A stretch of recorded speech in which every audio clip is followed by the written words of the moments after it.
Oi, you! You're new here, aren't you? I don't think I've seen you around before. Ah, no, sorry. It's just that we don't see many new faces around here. Just us and the locals and, well, if you haven't noticed yet, they're not the friendliest bunch. Do they? Then maybe we're all just sick of looking at each other. I'm sure they're not all bad. This must all be quite hard for them. But it's not like I want to be here either. I've got a pregnant wife waiting for me at home, and they won't even let me buy a book for her. Yeah, about birthing and labour and whatnot. It's going to be our first, you see, so my wife's worried sick. I wanted to send it to her to ease her mind, you know? But that Dalrita wench chased me out of her bookshop and won't let me back in! I know, right? And here I thought I'd seen everything. I was sure they didn't even know how to read. Anyway, Vrel seems to hate my guts. Ugh, because she hates Camelotians. Why else? I mean, I know the folks ain't exactly happy about us being here, but Vrel? She's Dalrita. They're taught to hate us from birth. That's all there is to it. Well, could you? I'd be really grateful. Just don't tell her it's for me. She won't sell it to you otherwise. Please, I'll pay you back. I'll even throw in something extra. Please, for my wife. Oh, thank you. You're a lifesaver. Haven't seen your face around here before. A visitor, eh? Try to stay out of trouble. I'd rather not have to put your name on the bounty board. No, that'd be Sheena. I keep this camp running and make sure everyone's pulling their weight. Idle hands have no place in Camelot's army, especially not on a mission like this. Trouble is, we've got more work than men. So if you're looking to earn some coin, check the notice board. I've posted a few bounties. I can't spare any soldiers to deal with things outside of Kunacht, but I'll be damned if I let those bandit scum run loose. I handle what makes soldiers fight. Sheena handles what keeps them comfortable. You want glory and gold? See me. You want a softer pillow or a warm meal? That's Sheena's domain. Legate Denham is in charge here. Sometimes I wonder if he upset someone higher up to get sent on this mission, because this place, it's a damn mess. Lord Yvain's acting like a maiden on her wedding night, the Red Priests are throwing their weight around, and the locals are ignoring the fact that they're all about to be swallowed by the weirdness. I have no idea how the legate puts up with it all. But, well, at least he's got me to make sure his orders are carried out. I'm Immunis Askel. If you're here for war stories, forget it. I've no time to entertain idle curiosity. Most of the fighting's behind me now. I've traded my sword for paperwork. Not glamorous, but necessary. Once we're done here, maybe I'll finally retire. Then I'll have all the time in the world to spin tales for nosy brats like you. I'll await your return. Ah, here's our troublemaker. You've really caused a stir around here with that spectacle in front of the Menhir. I had everything in order. The cart was ready, and people were all set to move to Camelot. But now, you appear out of nowhere, and suddenly a dying pile of stones lights up like a bonfire. That's bad. That's very bad. Firstly, because now I have to write yet another report to Camelot that we're going to be late, and that they need to send us even more supplies. Secondly, you've somehow reignited the Menhir, and this has reignited people's hopes that they can stay. And that's dangerous. And before you ask why it's dangerous, take a look around town. The recent Red Death outbreak took its toll, and I'm pretty sure things are just going to get worse and worse. But you should be thankful to them. Their hopes are the only reason we haven't locked you up for sabotaging our initiative. That's the assumption I decided to go with, and that's why we're talking. Perhaps there's still a chance to sort out this mess. You can go tell Murig that your presence doesn't change anything about our deal, and that you are unwilling to help with his endeavors, whatever they may be. And if he doesn't listen, play along, but come back to me when you learn what he has planned. Isn't it obvious? For the safety of all the residents of Avalon. Only by gathering the Meniers in one place and reigniting them will we be able to keep ourselves safe from the weirdness. Avalon's population has significantly declined over recent years. We're on the brink of extinction, damn it. That's why we need to stick together, to take care of each other. Only Camelot possesses the necessary infrastructure to establish the right conditions for its people. If they remain here, they will die, either from the weirdness itself or from the horde of monsters it spawns. And there aren't enough soldiers here for their protection. You must know that I didn't come here just to obey orders. I truly believe that this is the only way to save everyone on Avalon. Then at the very least, we'll have bought some time for those wiser than us to think of an alternative solution. Perhaps we will invade Tuathan, like in the glorious old days. Or perhaps someone will find a way to free the derelict fleet, allowing us return to the homelands. I don't know. But there's one thing I'm certain of, and I'll repeat it as often as necessary. Only by standing together can we overcome the weirdness. Scattering our people across the island is the worst solution, and it's a sure path to our ruin. Murig, who apparently prefers to be called Maggot, is a druid, even though he may not look the part. And druids are the only ones who know the rituals necessary to ignite the Meniers. Due to bad luck, or more accurately, the decisions of my superiors, our options for druids are limited. That's why I'm forced to work with Murig, and prophet be my witness, neither of us is happy about that. But I'm no fool. I know that what happened in front of the Menhir might make Murig consider double-crossing us. He'll try to find a way to reignite the Menhir so that it could stay in Kunok despite our agreement. So, if you ever find out what he's planning, if he ever asks you to fetch something for his ritual, you make sure you come to me first. I'll await your return. You're here. Let me look at you. You seem to have recovered after whatever happened at the Menhir. The All-Mother herself must be watching over you. Whatever the All-Mother wanted you to see is between you and her. I can only accept and work with the outcome.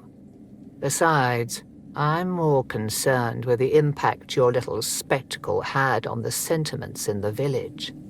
You've given people hope. Only time will tell if that was misguided or what the consequences will be if it proves true. There is more than one way to spread the All-Mother's grace. Why shouldn't a priestess take part in leading the people she serves?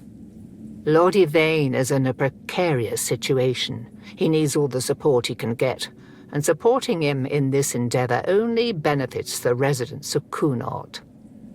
Besides, my apprentice Ailey is very talented and can handle all the matters that require a more hands-on approach perfectly well.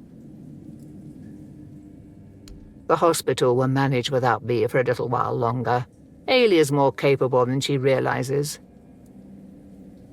Here lies Lady Maeve, wife of Lord Yvain Tarion, my dearest friend. The one I couldn't help. You're wondering why I'm here, aren't you? I'm wondering the same. I thought I'd find solace or perhaps even grief, but all I feel is numbness. Go with her blessing. Thanks for the interest, but I'm not taking commissions anymore.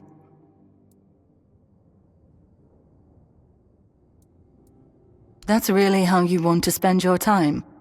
There's no telling how much of it you've got left. Well, sure life. Go on, have a look at my masterpieces and pretend they mean something. My name's Delia. I spent years working in art. Mostly decorating walls and ceilings, though I carved a few statues for Lord Yvain as well. It's only recently I realized what a waste of time it all was. I used to spend entire days in the studio, carving, painting, cutting off from the world. This whole business with Camelot opened my eyes. The men here was just there. I never thought it could go out forever.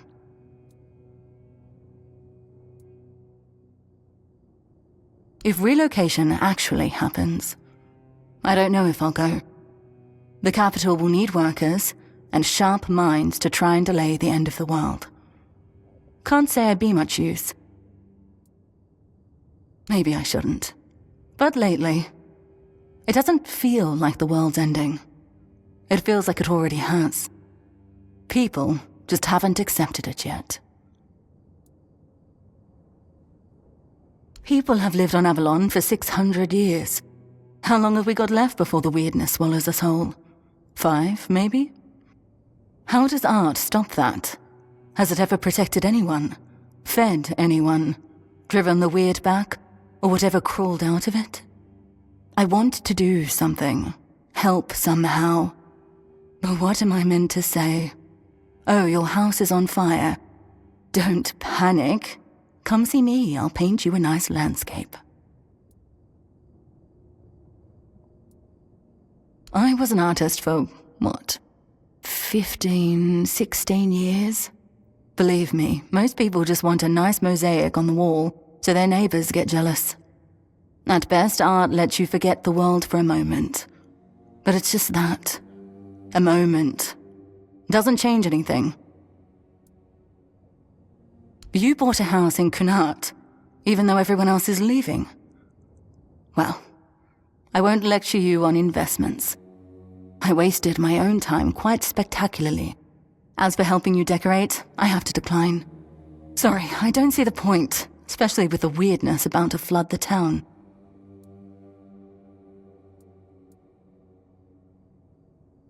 You mean go out with my head held high, face the end, and laugh in its face?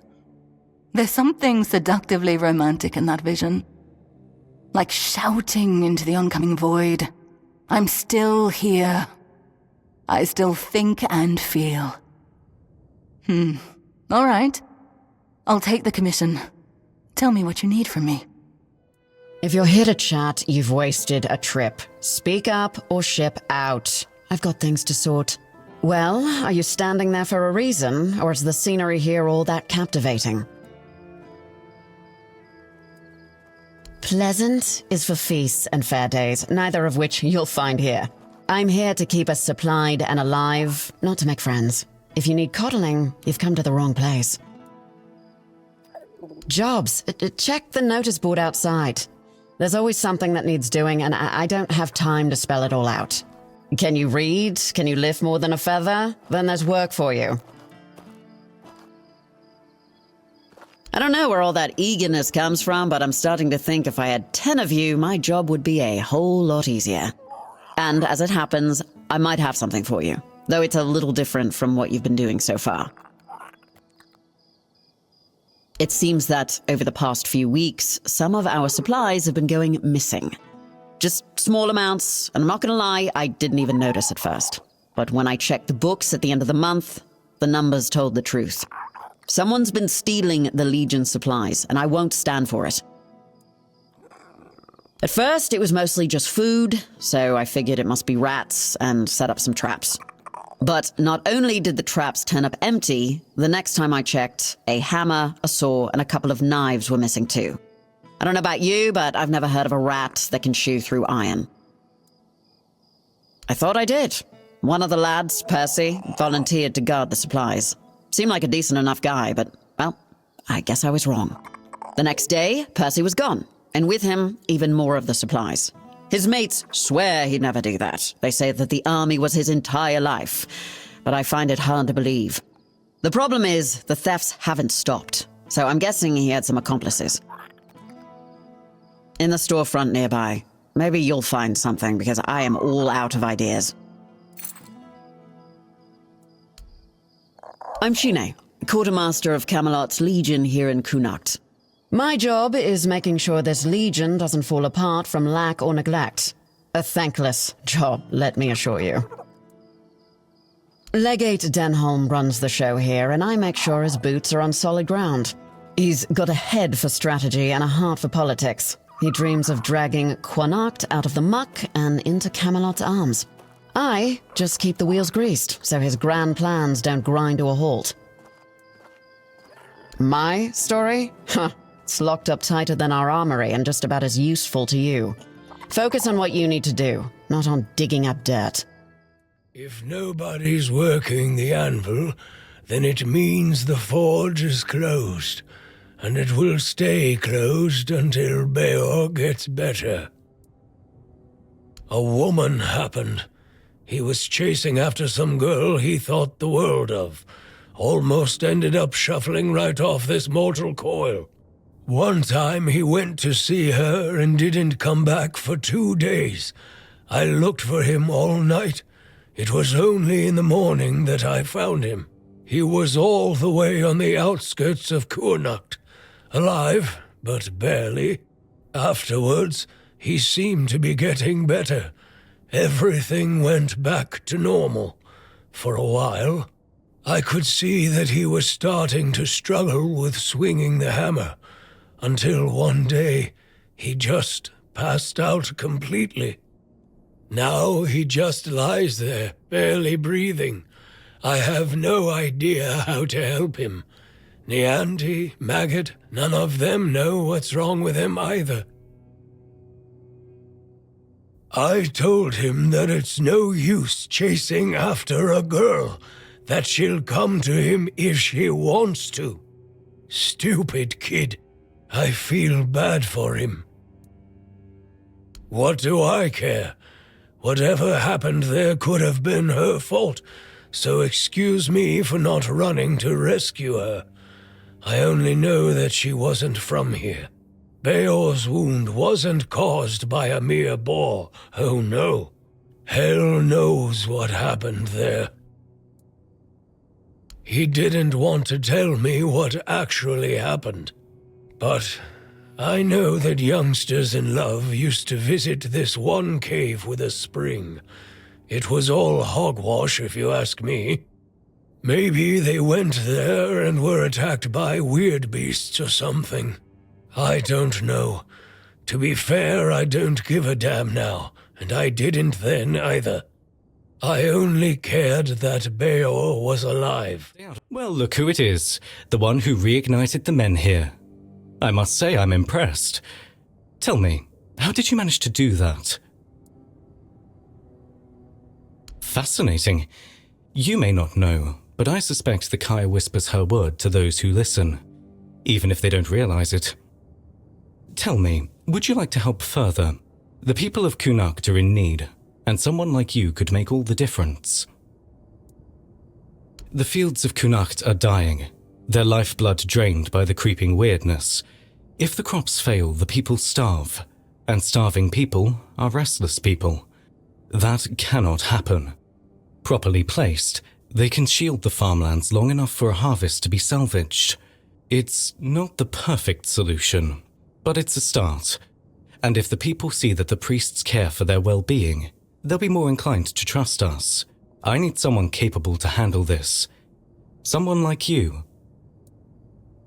You've seen them around, no doubt. They're simple enough in appearance, but the knowledge to craft them isn't as common as you'd think.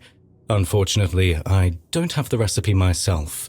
If I did, this wouldn't be an issue. You'll need to find someone who knows the craft, someone familiar with the weirdness or the old ways. But be cautious. Those who keep such knowledge don't part with it easily. Secrets, after all, are a kind of power. But I'm sure you'll manage. You've done the impossible before. A druid would be ideal, of course. They hold the deepest ties to the old ways and to the secrets of the weirdness. Here they have Maggot, but I wouldn't count on him if I were you. But there may be others who might help. Furket, the local inventor, has a knack for turning scraps of knowledge into working tools. If not him, perhaps someone who deals in druidic artifacts. Collectors sometimes know more than they let on. Legate Denholm won't be pleased. He prefers the weirdness close. It makes travel to Camelot faster. But this isn't about his ambitions. It's about the people of Kunagt and what they need to survive. Help me do this, and you'll have not only my gratitude, but the gratitude of every farmer whose fields we save. So, my Menhir Whisperer, what say you? Will you lend a hand and help the people of Kunagt? Good. I knew you'd see the importance of this. Together, we'll keep the fields alive and the people fed. For now, at least. Once you have the lanterns, they need to be placed around the farmlands. Start with the fields of Reese and Ida. They work as a couple and have some of the largest crops in Kunagt. Then head to the lands of Rob and Gil. They're brothers and, while they're stubborn, their fields are crucial to the town's food supply. Without their harvest, we'd be in serious trouble. Position the lanterns carefully. Their glow will push back the weirdness, at least for a time. It won't be a permanent solution, but it's what we need to survive the season. Like many things in Avalon, it seems. But yes, they used to be quite influential. Sometimes unnervingly so. They had the ears and hearts of the people, and they made them rather bold in voicing their opinions. As you can imagine, we didn't always see eye to eye. That led to some unfortunate confrontations. I couldn't allow people to openly disagree with me, no matter the influence they thought they held among my subjects. The temple's representatives didn't approve of my use of the weirdness during the war, and they made their opposition public. I decided that such opposition deserved punishment. Sometimes it's necessary, and that was one of those times. In times of war, a leader cannot appear weak, cannot afford to look uncertain. Call it what you like, but war demands obedience, not debate. Open up, Furkit. We know you're in there. Get lost! You've taken everything from me. I won't give you anything else. Stop whining and open up. We've got to talk.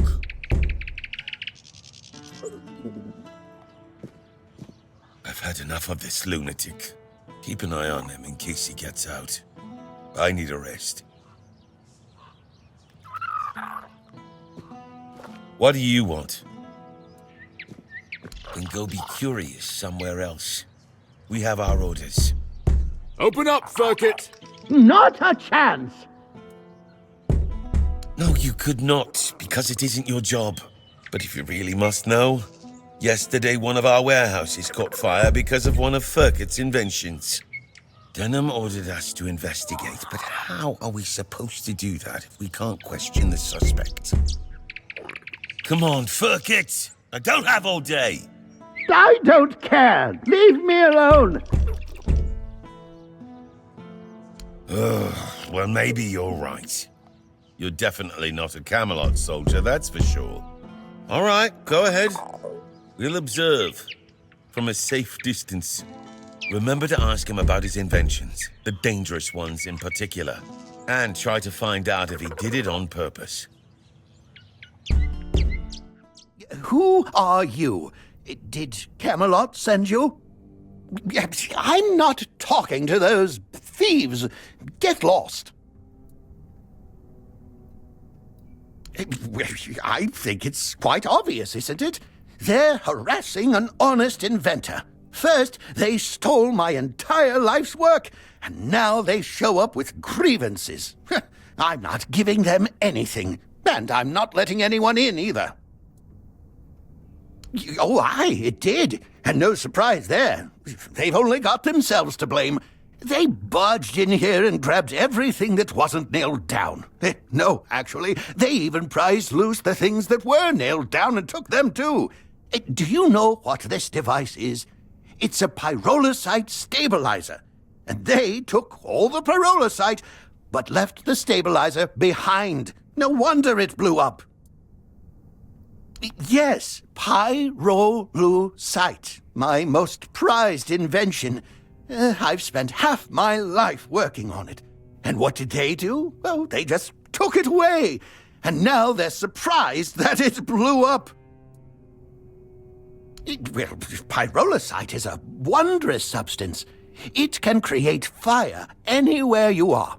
All you need is a drop of pyrolusite, add a little spit, and there you have it. Oh, it also amplifies the power of weird fires. Isn't that marvelous? So, tell me, don't you think it's marvelous?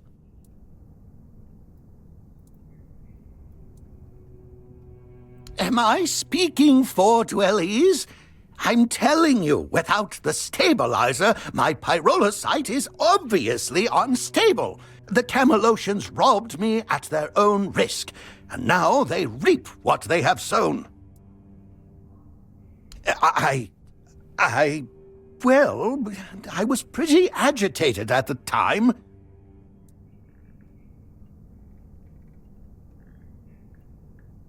Do you think so? It's their fault for taking whatever they pleased and not asking how things work. I know perfectly well what happens when you meddle with inventions you know nothing about. I had a few apprentices who paid with their lives for their foolishness. Science is a field for geniuses, not for brainless grindylows who feel the need to whack anything they see cross their path. Someone died? Too bad. They shouldn't have put their grubby paws where they didn't belong. I won't confess to anything because I don't feel responsible for anything. It's just natural selection, as we scientists like to call it. And yet, such is the law of nature. The strongest survive and the smartest endure. The weak and the foolish eliminate themselves. Even though our world is far from ideal, I'm glad that these principles still apply here. So forgive me for smiling at the news that my invention exploded in the hands of the Camelocians. It's what was meant to happen. Nature has spoken. Who am I to defy her laws? I value them even above my own life.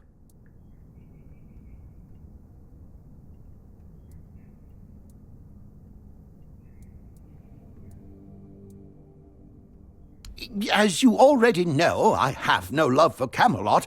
However, if it means securing my survival, I might consider accepting that offer. I could continue working on pyrolusite. I have another idea that might help address the issue of its stability. Are you familiar with weird candles? They possess the ability to dispel the weirdness, just like a campfire, but portable. If you light one, you can walk through the night without fearing transformation or ambush. But weird candles burn out quickly, and their production is quite complex. Perhaps my pyrolusite could prolong their effect, or at least simplify production. Yes, I think I would like to start making weird candles. Yes, I suspect so too. Still, I hope we can resolve this matter amicably. There are two things I value above all: science and life itself. If I need to sacrifice one for the other, then so be it. At least I'll take all my secrets to the grave, so my inventions won't fall into the hands of utter imbeciles. Go to Denholm and tell him what we discussed. I trust you to draw the right conclusions. Watch over us, now and in the hour of darkness. Keep us from the reach of the weird. Oh, by the All-Mother. You startled me, but please come in. It's been so long since I've had any company. Oh, it's not your fault. These days everything frightens me. Come in, please. It's safer inside, and I've had enough of saying prayers to the walls. Ever since the weirdness took my husband, over a year now, perhaps his faith wasn't strong enough for the All-Mother, and he was punished. I have no family left. No one visits anymore, so I just sit here and pray for the All-Mother to spare me from whatever sin still clings to my soul. Thank you, dear. That's very kind of you. Here, take this. It's a charm I made. I left it by the All-Mother's shrine for 7 days and nights. May the goddess watch over you. Oh, I know. This land is cursed, and sooner or later, those who stay will perish. I would go, but I don't believe I'd make it halfway. The road is long, and the weirdness creeps in at night. I've seen what it does to people. I don't want to end up like my Lanford. Cruel, maybe. But gods aren't meant to be kind. They're meant to be obeyed. And if Lanford failed her, then I mustn't. No, but thank you, dear. I'll stay here and wait for whatever fate the All-Mother brings me. If you ever find yourself passing this way again, you could stop by. I won't ask for more than that. If the All-Mother wills it, perhaps we'll speak again. Another one? We've had enough strangers in Connacht. You lot bring nothing but trouble. Which ones do you want to hear about? The Camelotians who want to take Armenir and rob us of our land? Or the Red Priests knocking on everyone's door and dragging people out into the streets? We already had enough problems without all those prissy arseholes adding to them. Aye, more of them every day, and no just in the village either. I saw a few of the younger ones wandering around outside, looking for trouble. They say they're looking for people sick with the Red Death, but all they do is drag decent people out of their homes and haul them off to All-Mother knows where. And people still get taken by the plague, so what good are they? Bunch of quacks.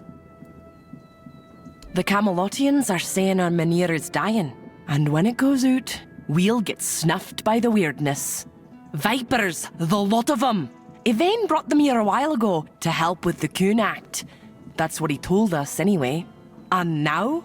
Now they want to take our Menhir. Pah! Not just the Menhir. They want to take everything. They're saying all the folks here will have to move. All-Mother only knows where. My old man won't hear a word of it. And you know what? I don't blame him. We've worked too hard. We've gone through too much to just leave everything behind. Aye, why no? Everyone says me auntie's girl got touched by the weirdness, but she's still here, ain't she? Besides, we know the weirdness. We live with it every day. If it kills me, then so be it. There's no much left for me in this world anyway. Our priestess, or rather, Yvain's priestess, because we haven't seen hide nor hair of her in ages. She took Ailey in, and that ended up being a blessing for us all. She might be a little odd with that eye of hers, but she's a sweet girl. Go talk to her and you'll see. I might be an old woman, but I am no one to gossip.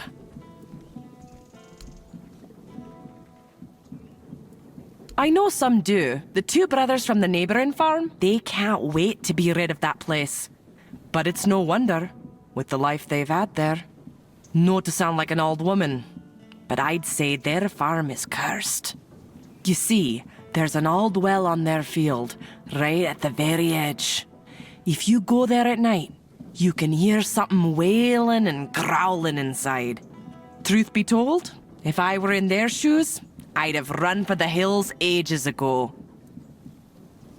This farm belonged to my father, and it belonged to his father before him. When my older brother died, I promised Pa I would nae let this place fall to ruin. I hoped to pass this land on to my children, but, well, they ended up buried in it. It's only fair that I should rest here with them. Ha! Welcoming, you say, when your lot just barges in and takes whatever you please. Like old Norm's woodshed. That got requisitioned by Camelot. They shoved some fancy paper in his face and said, "This is ours now." They say it's all fair because Norm got compensated. But what about us, huh? We lent Norm our best axe ages ago, and he left it in that bloody shed. Oh, I tried. They told me everything in that shed now belongs to Camelot. And if I've got a problem, I should go take it up with Norm, since they gave him money for it. Problem is, that coward packed up and left the same day. Either they paid him too much coin for that hovel, or he wanted to be long gone before they checked the place over too close. I don't know. I don't go poking around in other folks' business. But Norm, he was a quiet one. Kept to himself mostly, though he had a temper on him. Rumour has it a debt collector came to his place once and never came back out. Not that anyone ever found proof that he had anything to do with it, mind you. And it's not like anyone here would shed a tear for one of those leeches. But it could all be hogwash. Maybe the fellow just got eaten by something out on the road. We'll never know. Nah, they bolted it shut and took off. No clue if they're even using it. But if I tried to get our axe back and they caught me, they'd throw me in for theft. For theft, can you imagine? Of my own property. Why? Huh. Maybe you do. But I don't trust folks who offer things for free. They always want something sooner or later. We may not have much, but we're honest folk. Bring me back that axe and I'll pay you. Just don't get caught. And remember, whatever you eat is your own risk. If you're feeling poorly, don't come running to me. Come on. We can't sell Daisy. We're gonna need her. What we're going to need is money. And she'll fetch a good price. We still need to move somehow, don't we? She could pull the cart. We have Clover for that. Look, I know how much this horse means to you, but I've already talked to Dinholm. He's willing to pay a lot of gold for her. But what if we... No, Gil. Enough. We're selling her, and that's that. If you're interested in buying a horse, look somewhere else.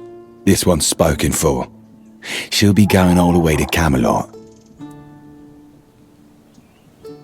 Haven't you heard? They're moving everyone. Something to do with that menhir of ours. Don't really care either way. As long as they keep their promises and give us a better place to live. I and Ma and Pa would rather us alive somewhere else than dead here. Don't know yet, but we're strong and we're not afraid of hard work. I'm a decent carpenter and Gil is good with horses. I'm sure we'll find something for ourselves. Aye, man's name is Denholm. Seems important. Lots of men with him. They're here for the menhir.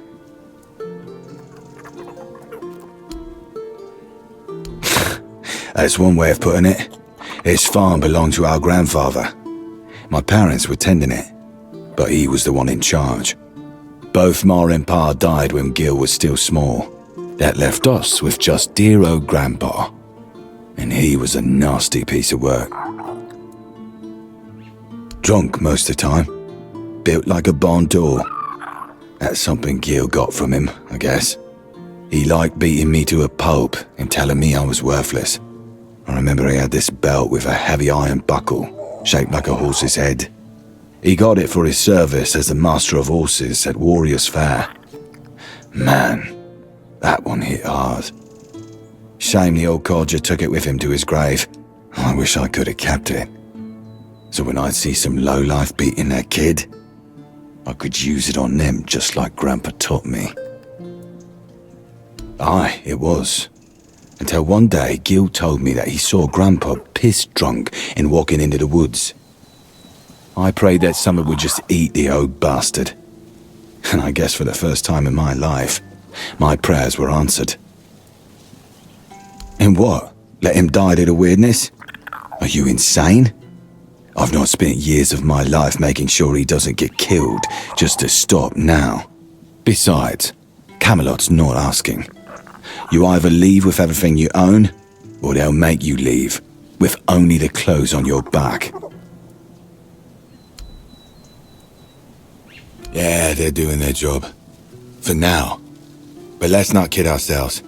This is a delay, not a solution. We've got time to think, and that's about it.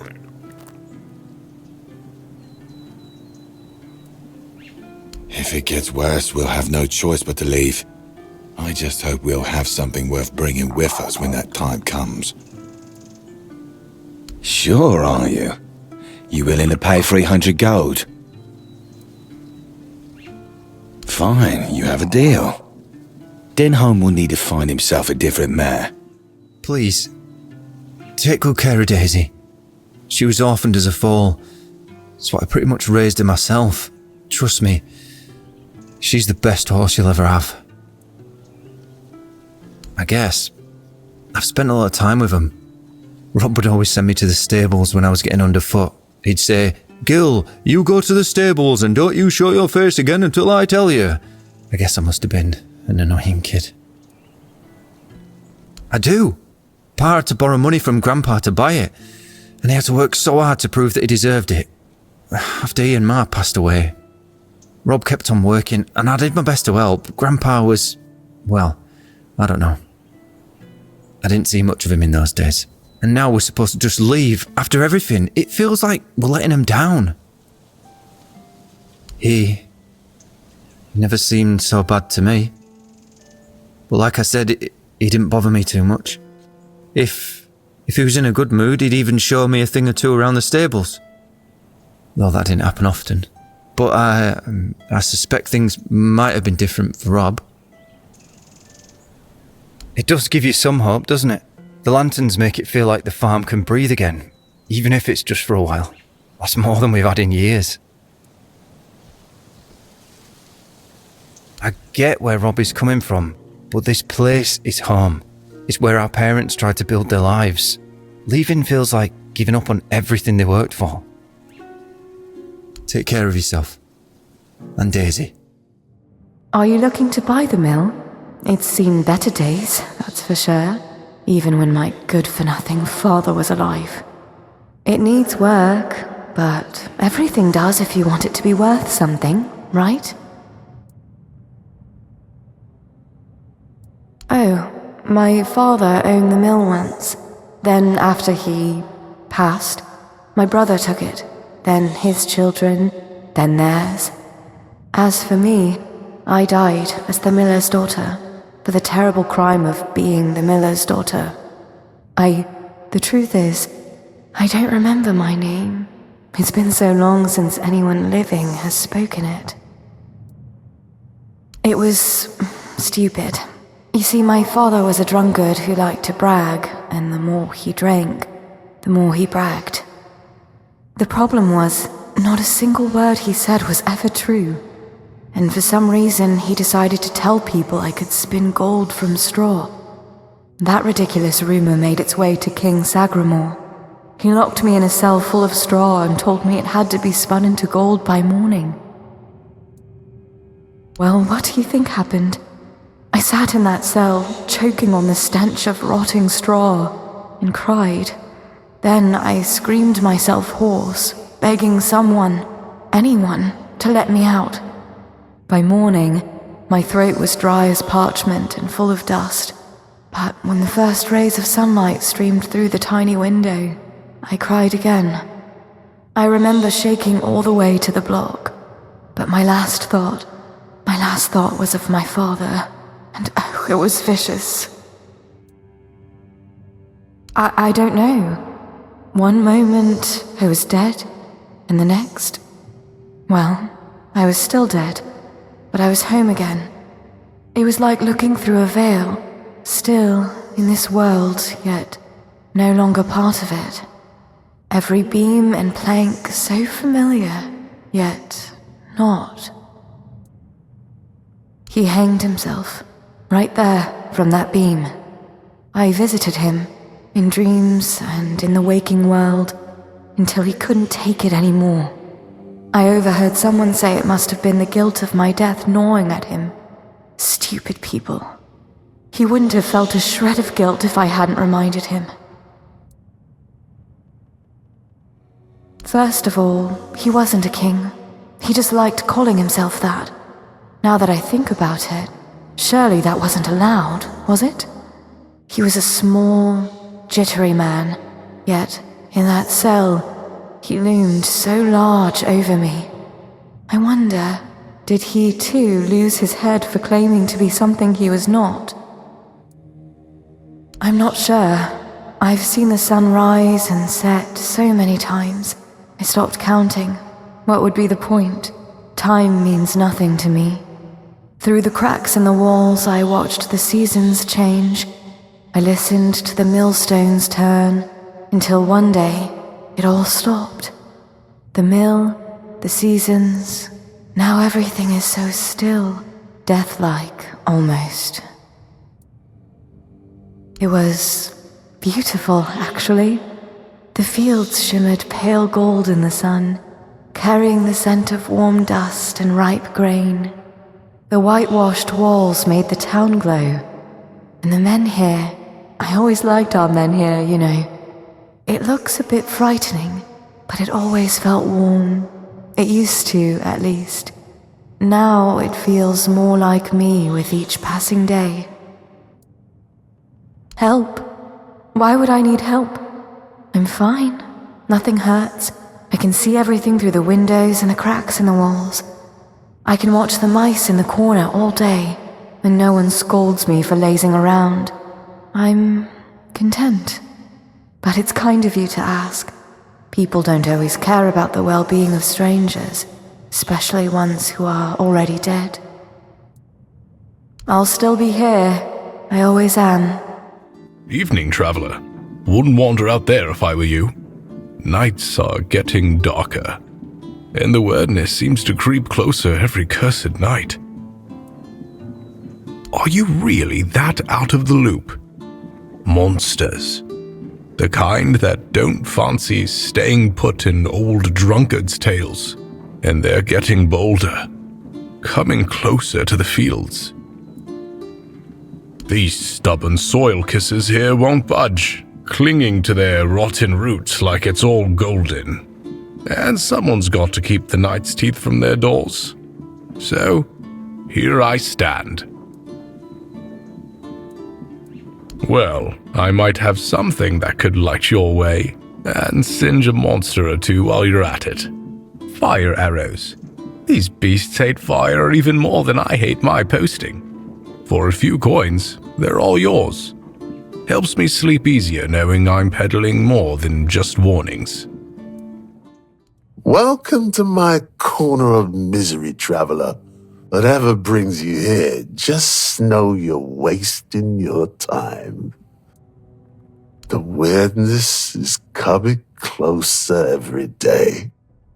Started in the deep woods and now it's almost at our doorstep. Town's slowly emptying. All the smart ones left weeks ago. But now, even if you're trying to get out, good luck with that. The soldiers set up a checkpoint at the gate leading to the main road to Camelot. Now it's blown. They said it was a landslide. Or an avalanche. I don't know. But that was one of the safe routes. The further you go, the thicker the weirdness gets. Swallows entire patrols sometimes. 3 Camelotian soldiers disappeared last week. Official story says desertion, but I saw what was left of their gear. Twisted like paper, heavy steel bent like it was cloth. I hunted in those woods for 40 years. And yes, now the trees, they don't stay where they should. Animals speak in tongues. But the truth is, I've got nothing worth protecting. My heart, my flask, my memories. The weirdness can have it all. Might even be an improvement. Worried? I'm 58 years old. Lost my wife to the fever, son to the war, my livelihood to the weirdness. The world's been ending for me for years. The weirdness is just making it official. So I drink. Makes the show more entertaining while it lasts. Well, perhaps there's still some decency left in this dying world after all. You know, I used to be the best hunter in 3 villages. Could track a fox through a rainstorm. Now, I can't even trust the forest to stay where I left it. Here, my old bow served me well for 30 years. Not much use to me now in these shaky hands. But it might just keep you alive out there. The weirdness doesn't take kindly to visitors, but sometimes speed and a sharp eye make all the difference. Good luck, traveler. If you make it back this way, I'll still be here. Until I'm not. Or if you want to buy eggs, go talk to the missus. Though consider yourself warned. You eat them at your own peril. No need to worry. The missus told me to say that to anyone asking after the eggs. Or grains, or veggies, or anything, really. So they know not to come crying if they find ears growing in unmentionable places. Not that it happens very often. Just, you know, what you see is what you get.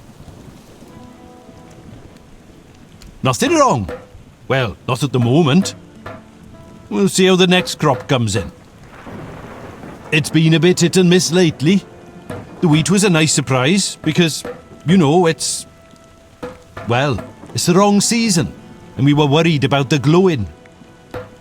But it turned out to be perfectly good wheat. On the other hand, the turnips were not so good. We fed them to the pig as we always do and it turned her inside out. Poor thing, eh? Maybe it's time to move the plots within the range of the weirdness repellents again. Aye, that we do. It was getting into the crops one way or the other, so why not use it, you know? You see, with the weirdness, sometimes it's good and sometimes it's not. But the good has saved us from starving to death. I ate potatoes that looked like pig hearts and carrots that tasted like what standing in a field in the middle of the night feels like. All perfectly nice food. I say, it's better to have a meal that's a tiny bit different than what you're used to, than not to have one at all. Aye, it may be. But it's not like we got a long stretch to live, the missus and I. We didn't want to just lie down and wait for death. And I bet we ain't the only ones. What else are folks to do in this blasted weather? All ready for winter, but winter won't come. And if winter won't come, neither will spring. The last normal harvest came and went ages ago. I'm telling you, if not for the weirdness, we'd all be dead by now. And make my missus a widow? Pah! The whole area's full of monsters, and they sure ain't edible. We tried that once, and, well, let's just say we never tried it again. Well, I'll be damned. They actually work. Fields look almost normal now. They'll help, sure. Keep the worst of the weirdness at bay. At least for now. That's more than we've had in years.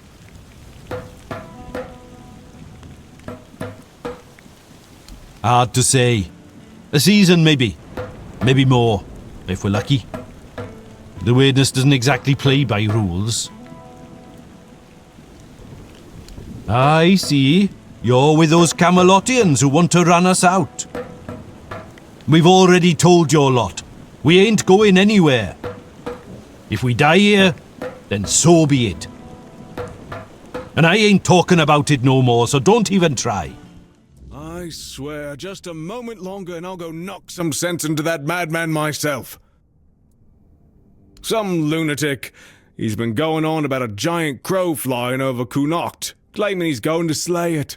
Sure. He was standing in the middle of the square, chucking stones at the sky and shouting that he'd chop its head off. When we tried to calm him down, he started flailing and screaming, "The beast! The beast!" So we locked him up. He could have hurt someone. And now he keeps yelling to let him out. I can't take it anymore, I swear.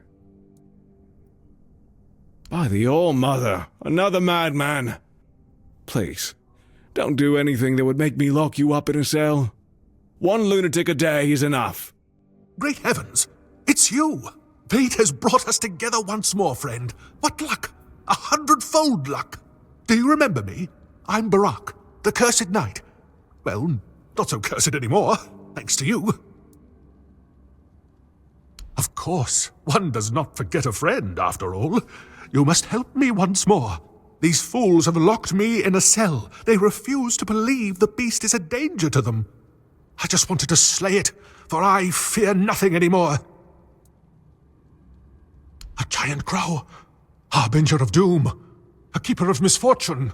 I wouldn't be surprised if the very existence of that monster is why the people of Connacht are faring so poorly. Just as I was cursed once, they might be cursed as well. Ha! So I wasn't wrong. I'm not insane. You know what I'm talking about. If they don't want to help, I won't interfere. Just help me get out of here. I'll leave Connacht and let those folks fend for themselves. Maybe it shouldn't bother me so much. I promise I'll behave. Maybe yelling in the square and throwing stones was a bit too much. After everything I've been through, I don't want to die in a cell. I heard you talk to that fool. Well then, did you get an earful about the beast?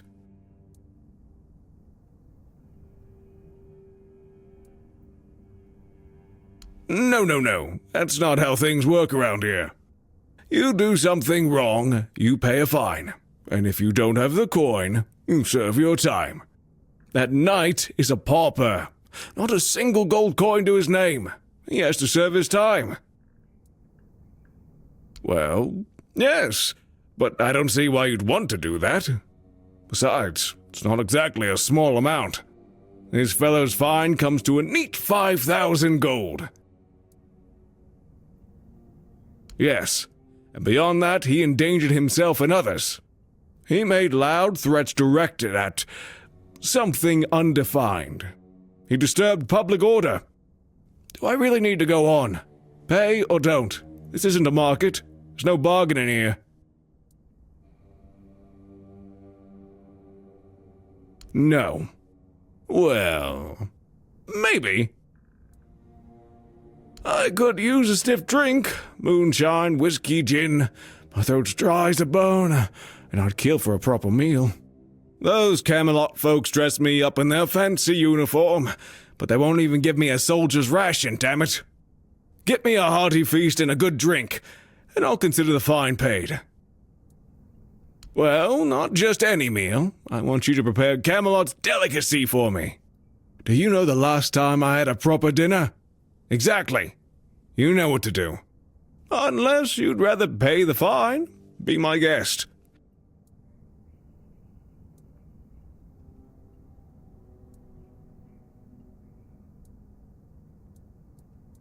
I don't know where you managed to scrape up that much gold, but fine.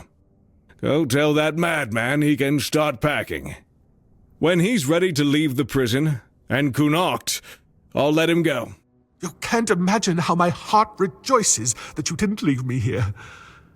So? Of course. If they want to face the beast on their own, that's none of my concern. I wonder where I'll go. I've heard there are beasts lurking around the Forlorn Swords. I should head there. One less beast means at least one human life saved. I fear nothing anymore. I can do it. Thank you again, my friend. Farewell. Back again, and still on this side of the bars. Really? You walk into the prison and ask the one man in Camelot soldier gear who he is? Oh, that's a good one. Well, stranger, I'm Flan, and I am a prison guard. Fortunately, I'm not terribly overworked, now that most people have either left for Camelot or died of Red Plague. Oh, was that insensitive? My apologies. Well, it depends. Take this, for example. We have a beggar here, all mother bless his soul, who figured out that committing only minor offenses would land him here, rather than at the gallows. This way, instead of begging on the streets, he gets a roof over his head and a warm meal paid for by Camelot. How clever must you be to come up with that? Pretty clever, I'd say. I probably would have done the same if I were him. So, you're looking for the children. That means one of two things. You want in, or you're in the way. Which is it? Ah, so you're the one. Heard whispers about someone hunting the children. Nice to finally put a face to the trouble. Just don't expect to leave this prison alive. Wilkin? Wilkin! Oh, damn it, Wilkin. Is that you? Oh! I'm sorry, I didn't see you there. Say, have you seen a pig running around? Well, yes, what of it? Lots of people give their animals names. Some have a cow named Bessie. I have a pig named Wilkin. Is it? Well, perhaps I'm just more creative. So what? Butcher them? Oh, sweet old mother. I haven't even thought about that. What if someone ate him? Please, you have to help me find Wilkin before something terrible happens. Well, the thing is, Wilkin's not really a pig. He's my lover. Well, he's a pig now, but he used to be a man. He was one of Camelot's soldiers. The thing is, I might have done something really stupid. Look, I just wanted him to be happy with me. I know he's not the type to settle down, but I just wanted him to understand that he doesn't need all these other girls when he has me. I went to see a witch that lives outside Connacht. See? Here. I'll show you on the map. They say that if you really, really want something, she'll appear and grant your wish. To be fair, I thought it was just an old wives' tale. I mean, nobody can live that long, not even a witch. But I decided to see for myself, and there she was. She gave me a potion. She told me to add it to my beloved's meal, and that would be it. He'd be right by my side, as happy as a pig in mud, just as I wanted. She wanted something precious to me, but I didn't have anything. So she said she'd take her payment later. Fat chance of that happening now. I won't give her a single coin. And if she ever shows up here, I'll tell her what I think of her and her deals. I've already sharpened my pitchfork to give her a warm welcome.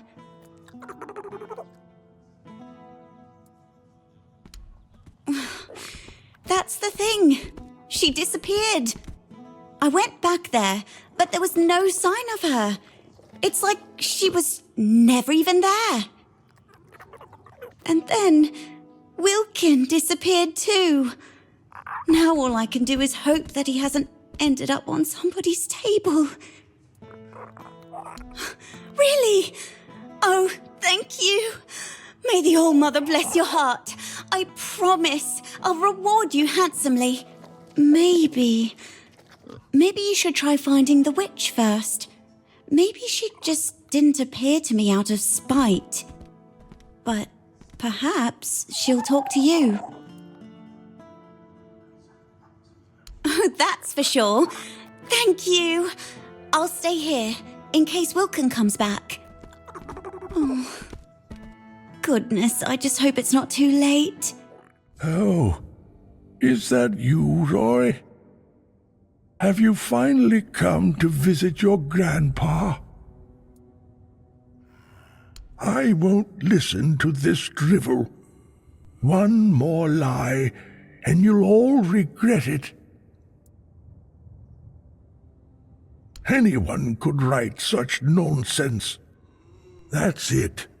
I've had enough of your scheming. Goodbye. Damn it. Damn it. I know you tried. This isn't your fault. It's mine. Wilbur was my patient. I can't run this hospital all on my own. It's an impossible task.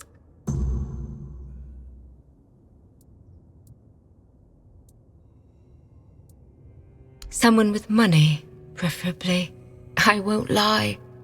I've thought about it already. More than once. Someone who can supply us with ingredients. Maybe an alchemist. To make the medicines. At one point, I even considered asking the Red Priests for help. But Neonte would have my head. Then I thought about Orwin and the Merchants' Union.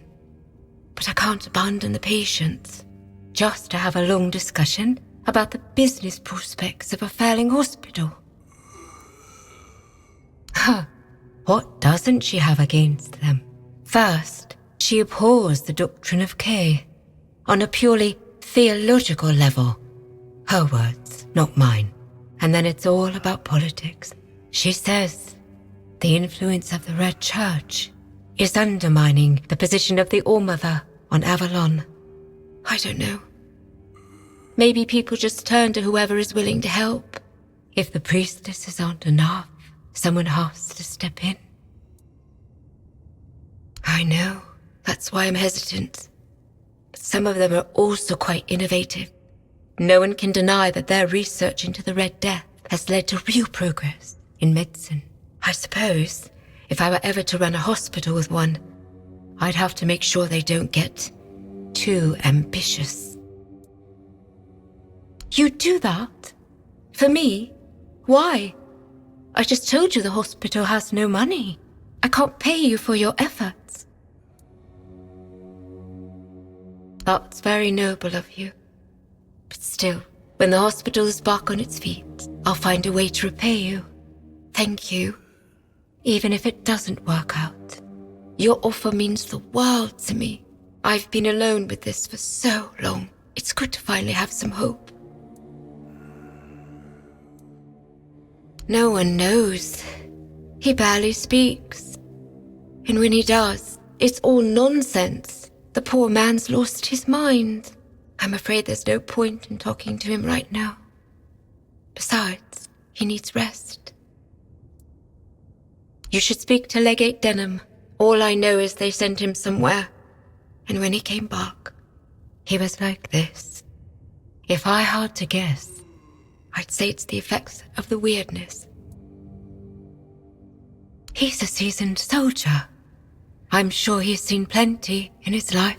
I doubt anything could scare him enough to drive him mad. The other soldiers said he was acting completely normal before. So it's not some long-standing illness of the mind.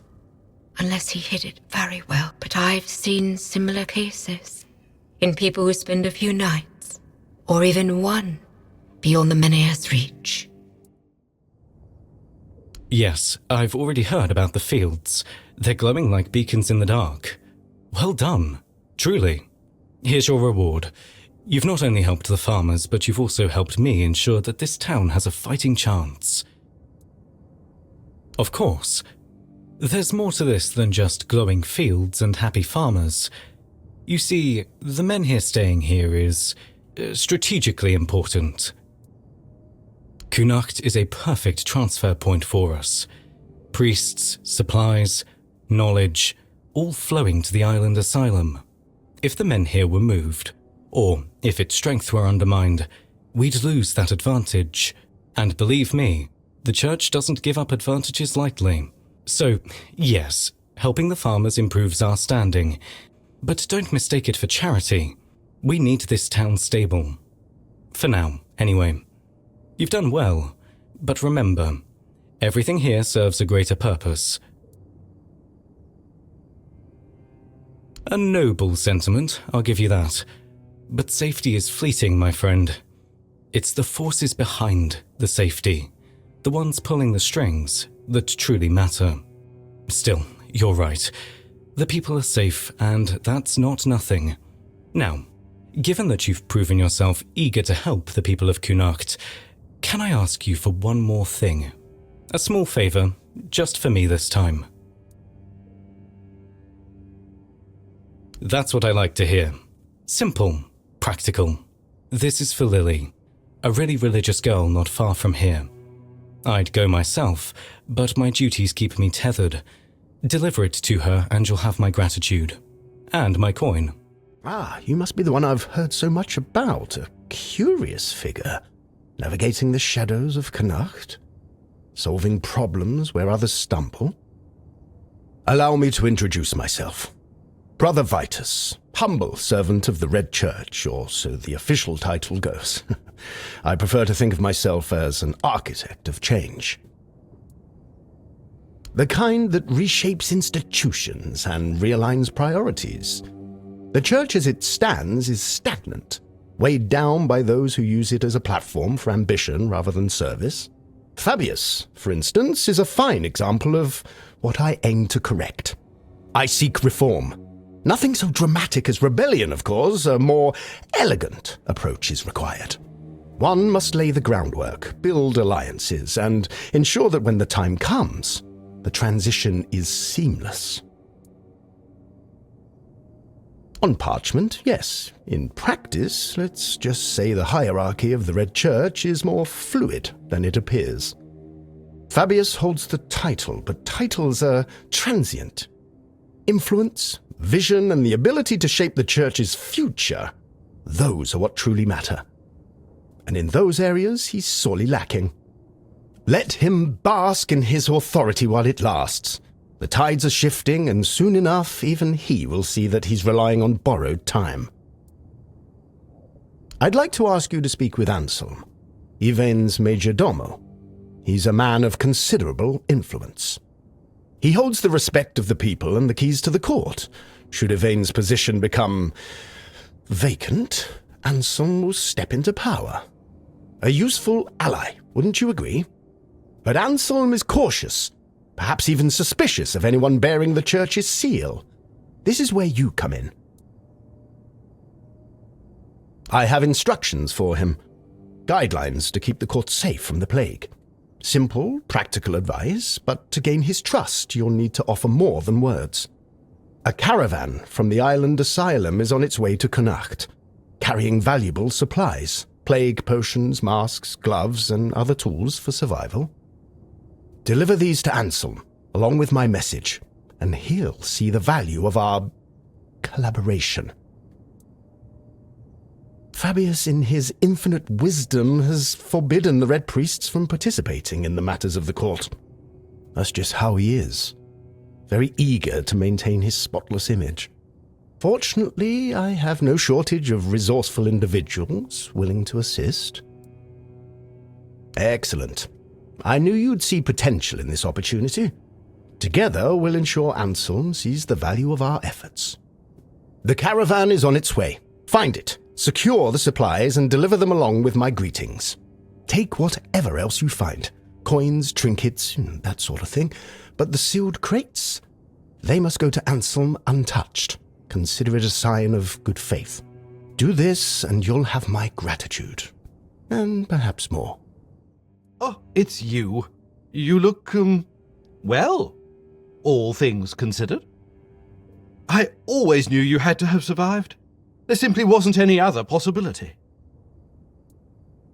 Ah, no. Sadly not. I apologize for my forwardness. It's just, I've read so much about you. I feel as though we've known each other for ages. I've spent hours poring over the drawings of your vascular system. Enough that I'm fairly certain I could recreate them from memory. I'm so glad you're here now. If there's anything you need, please let me know. I'd be happy to help. Oh, no. That honor fell to others. I was merely a silent admirer. Though I have to say, I do think they were rather heavy-handed with you. I've heard no one had much faith in you, but that doesn't excuse carelessness, don't you think? Exactly. That's what I've been trying to say all along. A softer touch wouldn't go amiss. Some of them acted like butchers hacking away at a fresh carcass. There should be a sense of respect for their patients, a kind of reverence. Suffering is sacred, not something to be enjoyed. Why, indeed. I have my suspicions, but nothing I can say for certain. Not yet, at least. You left so suddenly. Your case was in chaos. Incomplete notes, no one willing to talk. It was all very frustrating. That said, I do know a few things about what happened to you, and, more importantly, about the people who allowed it to happen. I'd need to dig through my notes, though. In the meantime, there's something I'd like you to help me with. Not at all. You're a mercenary now, aren't you?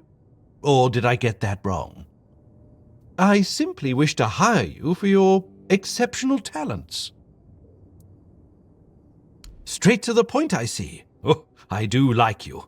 You've got a sharp mind, and I'm really glad they didn't break it by accident. I need items touched by the weirdness. It's a personal fascination of mine. The way the weirdness reshapes even the most ordinary things is incredible. It can take something entirely mundane, like, you, for example, and turn it into something extraordinary and unrecognizable. Bring me a few of these items, and by then I should be ready to share what I know about the experiments. Now, is there anything else? Goodbye. Every encounter with you leaves me with so much to ponder.